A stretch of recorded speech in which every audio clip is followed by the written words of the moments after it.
Horses don't have an agenda to be naughty.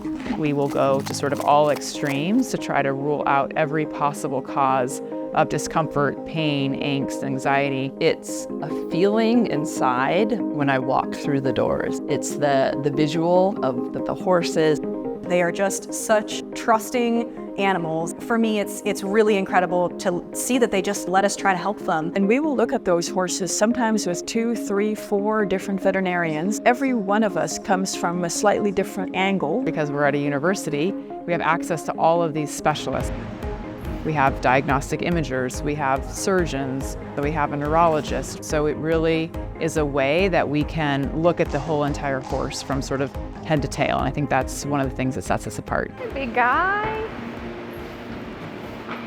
It doesn't matter which service is ultimately going to take care of the horse. It's such a team effort to give the horse the best care. Everything we do is for the horse. We might take the horse to Dr. King's rehabilitation facility, which is also right next door. Gone are the days where we say, go home for 30 days of stall rest. There's a lot that we can do to help the horse in that interim stage before it goes back under saddle.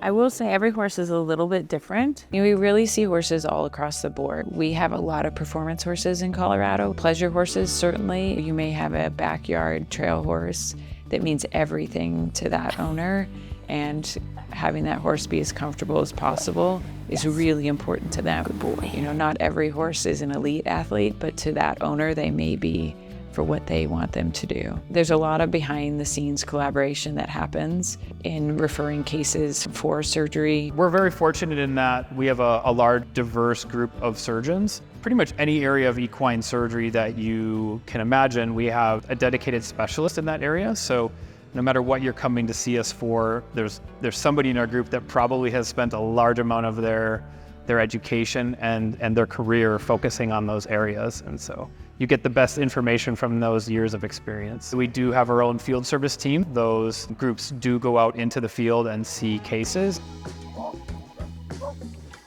The Equine Field Services is backed by obviously an absolutely incredible hospital. They bring those services to the field, which is actually really incredibly hard to do. I'm sure for our folks that live further away, it's nice to know that they can trust the Equine Field Services to bring a lot of options to treat their horses. We have multiple trucks, and those trucks have digital radiograph units, we have ultrasounds, we have the ability to take a shockwave, to do a lot of imaging and therapy in the field. And so we are able to go out in the field as a primary care service. And then if we need to collaborate in the hospital, then we can do that. And then when the horse goes back home, we can then extend that care and go back into the field and help that horse, maybe in a more comfortable setting. If your horse needs something like help with a reproductive issue, so a stallion needs help with breeding or a mare's having issues getting bred, they would go to a building on the Foothills campus, which is the Equine Reproduction Laboratory. So they have specialists both on the mare and the stallion side. So it's very specific to that part of the horse. So you're coming not only to a hospital, but also a place that is at the forefront of what's new. Not only are we veterinarians and specialists within our field, but we are also scientists, and we are working to constantly improve the life of the horse. And then also we're teachers. So we get the benefit of training the next generation. Keeps us fresh and motivated every day because we have residents that train with us to become specialty doctors, as well as students who are our next generation of veterinarians. We really look towards the future in all ways.